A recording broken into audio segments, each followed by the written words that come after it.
J'espère que vous allez bien, j'espère que vous vous portez bien. La situation est explosive entre l'Algérie et ses voisins, au sud du Sahel ou au sud de l'Afrique du Nord. Je parle naturellement des États du Sahel, le Niger, le Mali et le Burkina Faso, et particulièrement le Mali. La situation est tellement explosive qu'aujourd'hui la rupture apparaît inévitable. Et cette rupture des relations politiques et diplomatiques avec un voisin aussi important que le Mali, elle est désastreuse pour les intérêts de l'Algérie et elle profite à ses adversaires diplomatiques et géopolitiques directs qui sont en premier lieu, le Maroc en premier lieu. Et après, on ne peut pas, je vais vous avertir, c'est-à-dire je veux dire aux dirigeants algériens, ne venez pas plus tard ou dans les jours à venir nous dire ah c'est à cause du Maroc, le Maroc il en profite, le Maroc il alimente les tensions entre l'Algérie et le Mali, puisque vous êtes en train vous-même d'offrir un boulevard royal au Maroc pour qu'il se positionne en force au Sahel et pour qu'il s'empare d'un terrain ou de plusieurs terrains qui étaient naguère et dans un passé récent des terrains conquis pour l'Algérie. Je m'explique. Vous avez bien vu ce qui s'est passé hier. Le Mali, d'abord la veille, le 6 avril 2024, les trois États du Sahel qui composent l'Alliance des États du Sahel, le Niger, le Mali et le Burkina Faso, qui ont commencé par attaquer l'Algérie, la critiquer et dénoncer son ingérence étrangère et sa proximité avec des groupes armés qualifiés de terroristes qui sont les groupes rebelles Touareg. Et le scénario, l'incident du drone malien qui a été abattu cause énormément de malentendus, de divergences. Les autorités maliennes ont accusé l'Algérie de l'avoir abattu sur le sol malien, sur le territoire malien. On ne connaît pas toute l'histoire de ce drone, parce que visiblement il était en mission, pour une mission stratégique, parce qu'il était activé pour neutraliser un groupe de chefs, comme le disent les autorités maliennes, un groupe de chefs terroristes qui étaient en réunion dans les environs de Tinzaouatine du côté du Mali. En aucun cas, sur les autorités maliennes, ce drone voulait en aucun cas il a pénétré le ciel aérien algérien ou l'espace aérien algérien. L'Algérie affirme le contraire. Il y a eu donc une énorme divergence. Il y a eu des détails, des arguments et des données techniques qui ont été communiquées par les autorités maliennes. L'Algérie a riposté le 7 avril 2025 en communiquant des données techniques totalement divergentes. Quoi qu'il arrive, ce n'est pas la destruction du drone en lui-même qui cause problème entre les deux pays. C'est apparemment, les autorités maliennes n'ont pas du tout apprécié comment les forces aériennes algériennes ont saboté, ont compromis ou empêché une opération militaire qui devait permettre aux autorités maliennes de neutraliser des chefs de groupes terroristes qui étaient en réunion dans une localité, sur un site sur le territoire malien, mais situé quelques encablures des frontières algériennes. Aujourd'hui, depuis pratiquement 2024, depuis les 6 derniers mois de l'année 2024, l'armée malienne elle a réussi à libérer plusieurs régions du nord du pays qui étaient occupées depuis 2011-2012 par les groupes armés Touareg. Il reste que la région de Tinzaouatine et ses environs qui est resté le bastion des groupes armés Touareg et qui sont une région qui est collée à la frontière algérienne. Donc l'armée malienne, elle sent qu'à chaque fois qu'elle veut s'emparer ou elle veut libérer ou imposer son contrôle de cette région, l'Algérie proteste, ne veut pas et intervient même militairement pour essayer de secourir ces groupes armés Touareg qui réclament l'indépendance pour un certain nombre d'entre eux et qui veulent faire cession de l'État central malien. C'est ça le cœur du conflit. C'est pas le drone en lui-même. C'est est-ce que l'Algérie est accusée en tout cas par l'État malien d'avoir empêché une opération militaire importante. Maintenant, est-ce que c'est le cas, c'est pas le cas. Je ne dis pas que les Maliens ont raison, les Algériens ont tort, comme je ne dis pas que les Algériens ont raison, les Maliens ont tort. Moi, j'analyse une situation. Je suis pas un juge, je suis pas un enquêteur. Je pense pour résoudre ce problème, il faut une médiation internationale. L'Union africaine, par exemple, peut dépêcher des enquêteurs, une médiation sur place pour déterminer les véritables causes de cet incident et comprendre les tenants et les aboutissants de cet épisode. Mais le problème auquel on va s'attaquer aujourd'hui, c'est pas cela. C'est pas le problème du drone, parce que ce n'est qu'un épisode parmi les nombreux épisodes de tension diplomatique entre l'Algérie et le Mali. Aujourd'hui, après ce qui s'est passé, l'affaire du drone, la réaction de la diplomatie algérienne qui a été très dure, très ferme, qui a d'ailleurs riposté à des accusations extrêmement graves. L'Algérie a été accusée par les autorités maliennes d'être un exportateur de terrorisme, d'être le parrain du terrorisme régional et international, d'être une puissance qui cherche la déstabilisation du Mali et des États du Sahel, d'être un pays, l'Algérie est accusée d'être un pays qui abrite des groupes terroristes, qui soutient, qui arme et qui finance et qui protège des groupes armés terroristes. Ces accusations sont extrêmement graves. L'Algérie a réagi en dénonçant des putschistes, en qualifiant les dirigeants actuels maliens de putschistes, sans aucune légitimité, en les traitant d'incapables de défendre la sécurité de leur pays.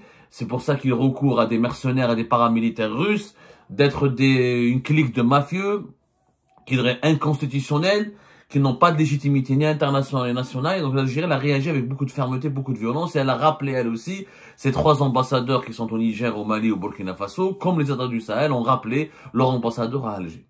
Mais le feuilleton ne s'est pas arrêté, là, puisque juste après le communiqué, juste après la riposte et la réponse de la diplomatie algérienne, le ministère de la Défense nationale annonce il a annoncé à la fin de la journée qu'il a décidé de fermer l'espace aérien algérien à la navigation aérienne en provenance ou à destination de l'État du Mali. Et ce à partir d'hier, le 7 avril 2025. C'est-à-dire que l'Algérie ferme son espace aérien au Mali, à tous les aéronefs, tous les avions qui peuvent décoller du Mali ou qui peuvent venir d'un autre pays pour aller vers le Mali. Ça nous rappelle ce qui s'est passé en septembre 2021 lors de la rupture des relations diplomatiques et politiques entre l'Algérie et le Maroc. Quand l'Algérie avait annoncé la rupture de ses relations diplomatiques et politiques en août 2021, c'est exactement la première étape la première démarche qui a été entreprise, la première mesure radicale qui a été entreprise, qui a été appliquée, c'est la fermeture de l'espace aérien. Quand on ferme son espace aérien, c'est qu'on exprime, quand on ferme son espace aérien à un pays voisin, c'est qu'on le considère comme un pays ennemi, comme un pays hostile, comme un pays avec lequel on ne veut plus avoir des relations diplomatiques ni des relations de bon voisinage. Le Mali n'a pas tardé à réagir. Il a appliqué la réciprocité, puisque les autorités maliennes, à la fin de la journée, 1 heure, 2 heures après l'annonce du ministère algérien de la Défense nationale, c'est le ministère des Transports et des Infrastructures malien qui a annoncé lui aussi la fermeture immédiate de son espace aérien à tous les avions militaires et civils en partance ou à destination de l'Algérie à compter du 7 avril 2025, c'est-à-dire du tac au tac. Et dans son communiqué, les autorités algériennes continuent d'utiliser des vocables et des termes extrêmement injurieux, extrêmement diffamatoires à l'égard de l'Algérie, puisque les autorités algériennes ont parlé d'un régime qui est le parrain en raison de la persistance du régime algérien à parrainer le terrorisme international. Encore une pique, encore une attaque de la part du Mali qui persiste. Cette mesure de la fermeture de l'espace aérien, c'est une quasi-rupture des relations diplomatiques. C'est-à-dire qu'aujourd'hui, en plus du Maroc, l'Algérie n'a pratiquement plus de relations. Elle se dirige vers la rupture des relations diplomatiques et politiques avec un autre de ses voisins, qui est le voisin du Sahel, au sud de ses frontières, le Mali. Partenaire historique, voisin très important, avec lequel on partage 1300 km de frontières. Et énormément d'intérêts. Justement, est-ce que cette rupture des relations, parce qu'il ne reste plus rien, il y a plus de... C'est pas possible de maintenir des relations dans les conditions actuelles. Espace aérien fermé, le Mali qui accuse l'Algérie d'exporter du terrorisme, de parrainer le terrorisme, et l'Algérie qui ne reconnaît plus la légitimité aux dirigeants maliens, elle les considère comme des putschistes, comme une clique mafieuse, inconstitutionnelle, qui n'a même est incapable de défendre la sécurité de leur pays et des marionnettes entre les mains des paramilitaires russes, des mercenaires. Il n'y a plus de dialogue possible. C'est une situation de rupture. Je crois que dans les jours à venir, les deux pays vont annoncer la rupture de leurs relations. À moins d'un miracle, cet épisode, je ne vois pas comment il va se terminer avec des appels au dialogue et des appels à l'apaisement. Je crois qu'il va se terminer dans la douleur avec une rupture des relations diplomatiques. Et on aura un deuxième scénario cauchemardesque comme celui que nous avons vécu avec le Maroc. Mais pourquoi j'utilise le mot cauchemardesque? Pourquoi cette rupture, elle est profitable aux adversaires directs et aux concurrents de l'Algérie, à leur tête le Maroc? Et pourquoi elle est désastreuse pour les intérêts de l'Algérie? Je m'explique. D'abord, il faut comprendre que l'Algérie a toujours eu le statut de puissance africaine. Pourquoi nous avons toujours été considérés comme une puissance africaine, comme l'a dit le président Abdelmadjid Tebboune lors de ses échanges avec Emmanuel Macron, le président français, dirigeant d'une puissance européenne. Un pays est une puissance, c'est lorsqu'il jouit d'une certaine crédibilité, d'une certaine respectabilité et surtout d'une grande influence sur son voisinage. L'Algérie a été considérée comme une puissance parce qu'elle avait toujours exercé de l'influence sur ses voisins africains, que ce soit les voisins directs comme la Tunisie, au Maghreb, ou ses voisins directement dans l'Afrique subsaharienne, comme le Mali, comme le Niger, comme la Mauritanie, notamment comme le Burkina Faso, comme le Tchad, comme les pays africains ou les membres de l'Union africaine. L'Algérie a toujours exercé de l'influence sur eux. C'est-à-dire que l'Algérie a toujours été ou l'arbitre de leurs problèmes politiques internes, ou le médiateur lorsqu'ils avaient des conflits avec des voisins ou d'autres pays africains, ou un investisseur économique important, ou un bailleur de fonds important, parce que l'Algérie prêtait beaucoup d'argent et donnait beaucoup d'aide financière à ces pays-là pour qu'elles puissent se développer, et surtout que l'Algérie, c'est elle qui formait les élites militaires, les élites politiques et les élites diplomatiques de ces pays-là. Donc c'est pour ça que nous avons le statut de puissance.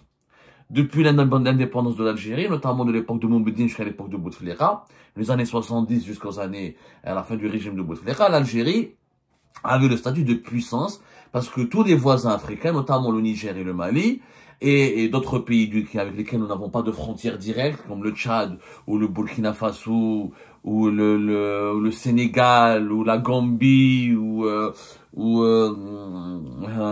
des pays de l'Afrique de l'Ouest, ou le Soudan, c'est des pays qui considéraient l'Algérie comme le leader naturel de la région parce qu'elle avait la capacité de former leurs dirigeants, de les aider, de les assister financièrement, de les assister économiquement, d'investir avec eux, de créer des passerelles économiques et politiques et d'être leur porte-parole sur la scène internationale. Le porte-parole des Africaines et des Africains. Aujourd'hui, nous sommes en train de perdre ce statut de puissance. Pourquoi? Parce qu'à partir du moment où on a de mauvaises relations avec des pays de l'État du Sahel, le Mali, le Niger et le Burkina Faso, et les Algériens ne comprennent pas qu'avoir des problèmes avec le Mali, c'est avoir des problèmes avec les trois pays, qui sont le Burkina Faso et le Niger, parce que les trois pays ont créé une confédération. Ce n'est pas uniquement une alliance. L'alliance des États du Sahel, elle était créée en septembre 2023. Ensuite, elle est devenue à partir du 6 juillet 2024, une confédération. C'est-à-dire qu'ils ont les mêmes, ils partagent les mêmes missions. Ce sont des États qui se sont unis pour former le même territoire, pour partager les mêmes certaines missions régaliennes. Au niveau de la politique étrangère, au niveau de la politique de lutte contre le terrorisme, de la politique sécuritaire, au niveau de certaines politiques dans certains domaines économiques, ils partagent les mêmes compétences, ils décident ensemble, ils prennent des orientations communes. Donc, quand on se dispute avec le Mali, on se dispute avec le Burkina Faso, avec le Niger. Sauf que si on se dispute avec ces trois pays, on perd notre influence sur ces pays. Et on perd nos intérêts sur ces pays, et on recule. Et le recul de l'influence de l'Algérie compromet et déstabilise le statut, et compromet et sabote le statut de puissance régionale qui a toujours fait l'honneur et la grandeur de l'Algérie dans la région.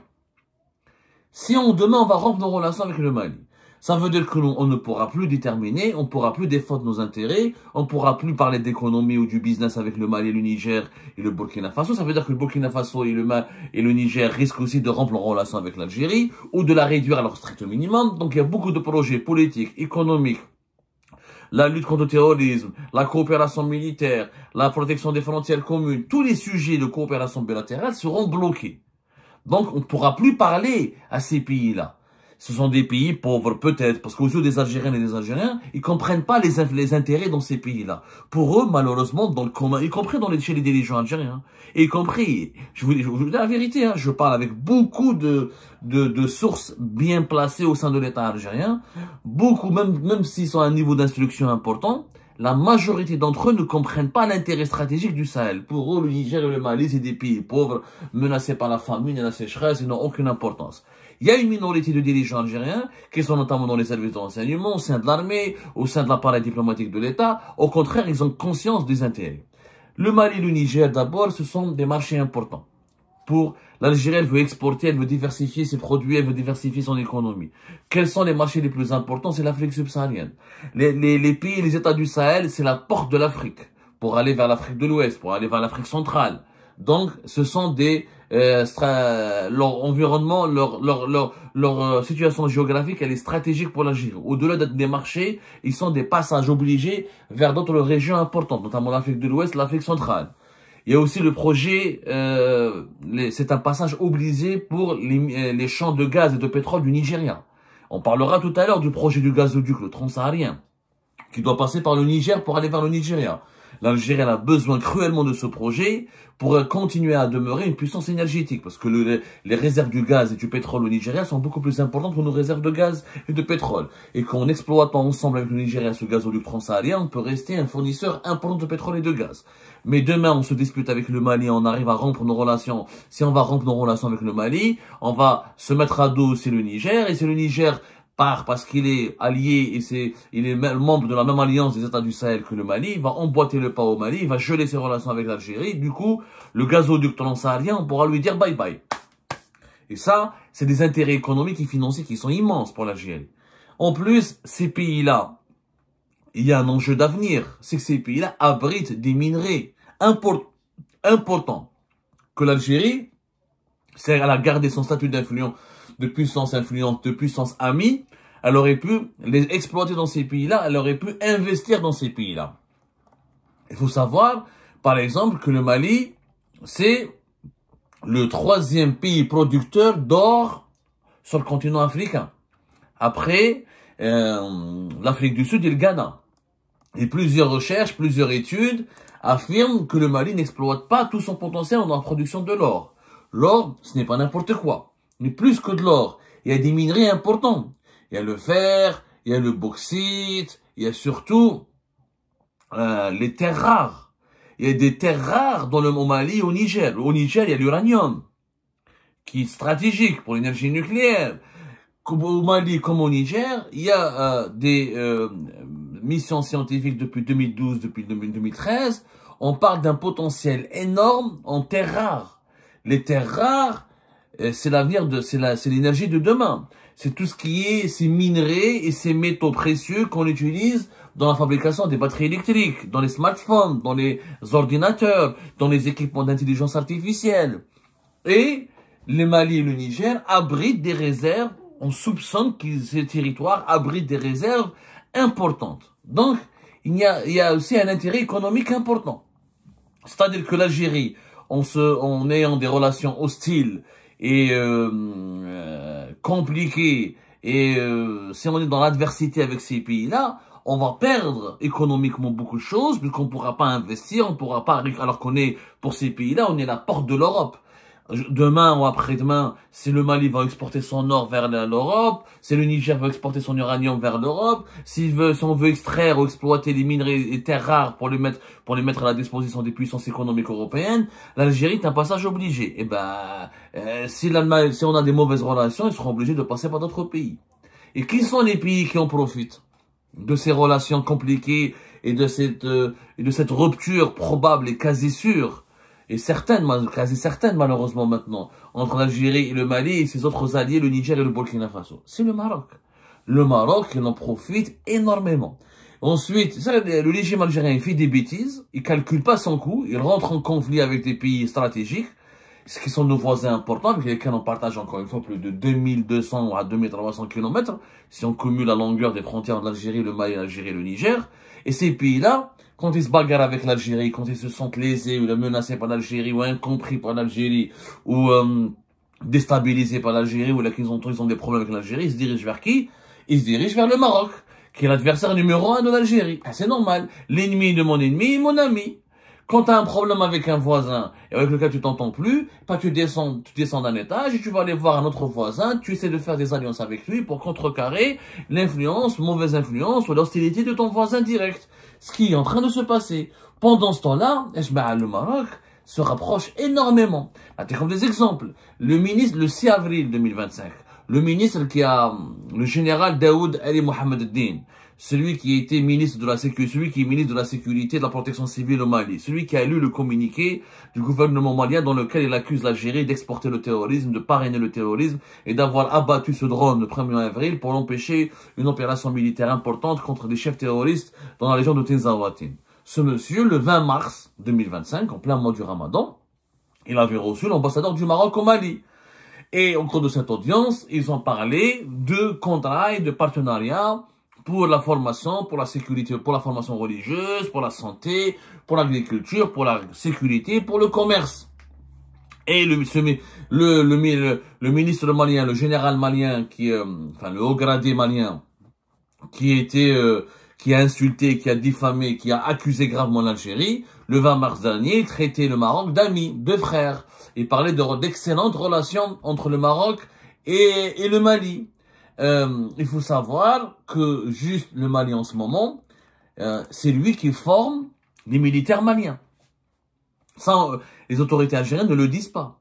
C'est quand même incroyable. Il faut savoir que historiquement, les militaires, la majorité des militaires maliens se sont formés en Algérie. Que l'Algérie, le Mali et le Niger, c'est elle qui formait les hauts gradés de l'armée du Mali et l'armée du Niger. L'Académie interarmes de Chercheurs, les différentes académies militaires algériennes ont formé le plus grand nombre des officiers de l'armée du Niger et du Mali. Ce n'est plus le cas. Ce n'est plus le cas puisque depuis le 19 février 2025, il y a eu la première réunion de la commission militaire mixte entre le Mali et le Maroc, qui a eu lieu entre le 17 février et le 19 février 2025. Il y a eu une délégation importante marocaine conduite par un général marocain, le général de brigade Abdelghani Mohib, de l'inspection générale des forces armées royales, qui a été accueilli par un général malien, le général de la brigade Mohamedou Massouli Samake, qui est conseiller stratégique à l'état-major des générales d'armes, l'état-major général des armées du Mali, et les deux pays ont mis en place des canaux de coopération, et le Maroc, c'est lui qui forme en ce moment les troupes militaires les plus importantes du Mali. La preuve, le 6 avril 2025, un premier contingent de 165 soldats maliens, des parachutistes, des forces parachutistes maliennes, sont sortis des académies militaires marocaines. Aujourd'hui, ce sont les Marocains qui forment les parachutistes maliens. Avant, c'était les Algériens. Aujourd'hui, toute la coopération militaire du Mali, qui a été bloquée par l'Algérie, a été transférée vers le Maroc. Le Maroc, c'est le plus grand profiteur. Et quand le Maroc forme les généraux, les officiers, les soldats maliens, ça veut dire que l'élite malienne, elle est sous influence marocaine. Et aujourd'hui, l'Algérie qui était frère et l'ami, n'est plus frère, n'est plus l'ami, c'est l'ennemi. Qui est le frère, qui est l'ami? C'est le Maroc. C'est un changement général. Le Mali et le Niger ont toujours été l'espace vital de l'Algérie. Ça a toujours été le bastion de l'Algérie. Le Maroc, son influence était sur d'autres pays, le Sénégal, le Gabon, l'Afrique de l'Ouest. L'Afrique de l'Ouest. Mais l'Afrique subsaharienne, le Sahel, c'était le terrain de l'Algérie. Aujourd'hui, c'est le Maroc. C'est quand même incroyable. Il y a un programme de formation de 500 autres parachutistes qui vont bénéficier de la même des formations dans les académies militaires marocaines dans les jours à venir, dans les semaines et mois à venir. C'est un programme ambitieux, ambitieux. Zid, regardez les déclarations communes qui ont été faites par toujours en février 2025. Il y a eu donc la première réunion de la commission mixte militaire maroco-malienne. Et il y avait une rencontre, je suis en train de la chercher, une rencontre qui a eu lieu, plutôt en avril 2024, il y a plus d'une année de cela. Il y avait une délégation marocaine qui a participé à un événement qui est passé inaperçu organisé à Bamako au Mali. C'est la semaine des géomètres experts du Mali. Ça s'est passé du 18 au 20 avril 2024. Et à ce moment-là, le premier ministre malien, Choguel Kokola Maïga, a fait un discours extrêmement élogieux à l'égard du Maroc. Un discours extrêmement élogieux, dans lequel il dit le Maroc apparaît comme un pays frontalier du Mali, alors qu'il n'y a même pas de frontière. entre le Mali, le Maroc, ils sont séparés par la Mauritanie, il n'y a pas de frontière. C'est l'Algérie qui a des frontières avec le Mali. Mais par contre, maintenant, les Maliens considèrent le Maroc comme un pays frontalier, et il est donc parrain, frère et ami. C'est le Premier ministre malien qui le dit. Le Maroc est devenu parrain, frère et ami. Alors que ces trois attributs étaient revenir historiquement à l'Algérie. Il y a un chamboulement des rapports de force. Le Maroc profite énormément de ces mauvaises relations entre l'Algérie et le Mali. Et il s'engouffre. Et aujourd'hui, les intérêts l'influence marocaine est en train de grandir et elle s'empare d'un espace qui était traditionnellement, historiquement, fidèle à l'Algérie. Donc, on est en rupture avec le Mali. On sait, nos intérêts seront éjectés, menacés, et on encourage le Mali à aller dans les bras du Maroc. Et après, on se dit, le Makhzen, Israël, Imarat, le Nidam al-Jazairi درها بيدو تروح تضارب مع les Maliens وتخلق مشاكل où tu les considères comme des putschistes où tu soutiens et tu veux pas cesser de soutenir les Touaregs armés et tu trouves pas un compromis politique tu n'arrives pas à dialoguer avec eux malgré tout putschiste pas putschiste ça c'est une affaire politique interne. On a entendu qu'il y a eu l'interruption du processus électoral en 1992 en Algérie lors de la décennie noire pour empêcher les islamistes d'arriver au pouvoir.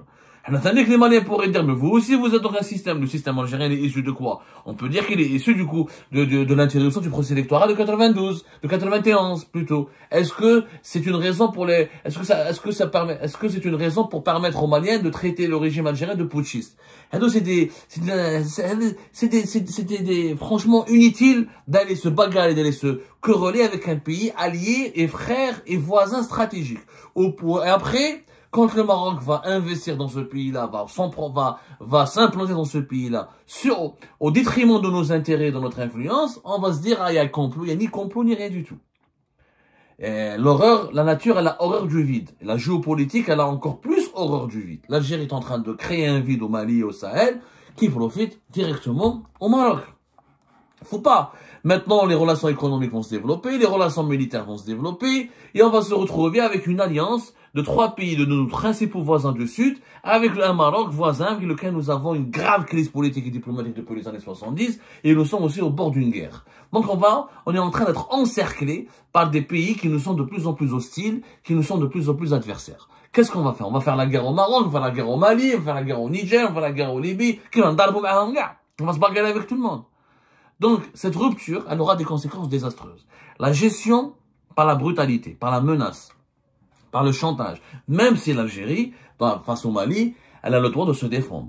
Elle a le droit de dénoncer les propos outranciers. Bien sûr, quand on traite l'Algérie de parrain de terrorisme, c'est extrêmement violent. Mais il faut comprendre les raisons. C'est la question de Touareg, c'est le problème Touareg. Il y a aussi, normalement, quand on a un gros problème avec un pays voisin, il y a une diplomatie parallèle, il y a une diplomatie des coulisses pour les amener vers la raison. Il faut dialoguer avec ces militaires maliens. On n'a pas le choix. Ils sont là, ils ne veulent plus des accords d'Alger de 2015, ils ne veulent pas que les Touaregs soient armés, constituent des groupes armés sur leur pays. Certaines de leurs revendications sont justes. L'Algérie aussi, certaines de ses revendications et de ses réclamations sont justes. L'Algérie n'a pas envie d'accueillir des millions et des milliers de réfugiés Touaregs sur son territoire. Elle n'a pas envie que la guerre menace son territoire. Elle n'a pas envie que les violences de la guerre civile malienne débordent sur son territoire. C'est légitime. Mais il y a des mécanismes de dialogue et de collaboration et de coopération avec les deux pays.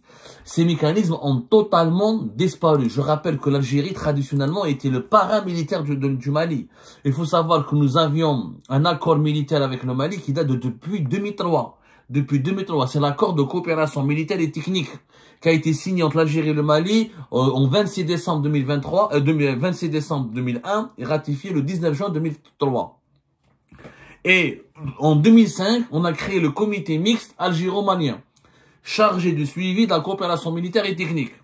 Donc, on avait des espaces, il y avait des mécanismes politiques et militaires dans lesquels on aurait pu utiliser pour dialoguer, influencer les dirigeants maliens. Il y a eu, il faut savoir, tous les ans, on a eu de 2006 jusqu'à 2022, 15 sessions de cette coopération militaire et technique. Il y a eu 16 sessions. 15 sessions. La dernière, c'était entre le 15 et le 17 février 2022. Les Marocains, ils ont attendu 2023 pour créer, comment on appelle ça?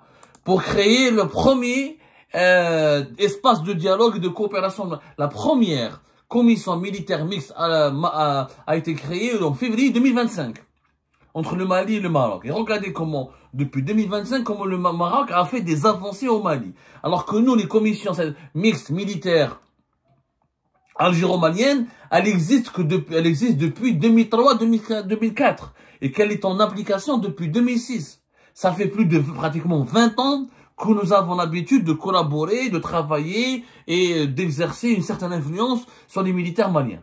Et cette influence est en train de disparaître totalement. Et les Marocains, en une seule année, ils viennent, ils sont en train de s'emparer de tout le gâteau malien et d'exercer une grande influence.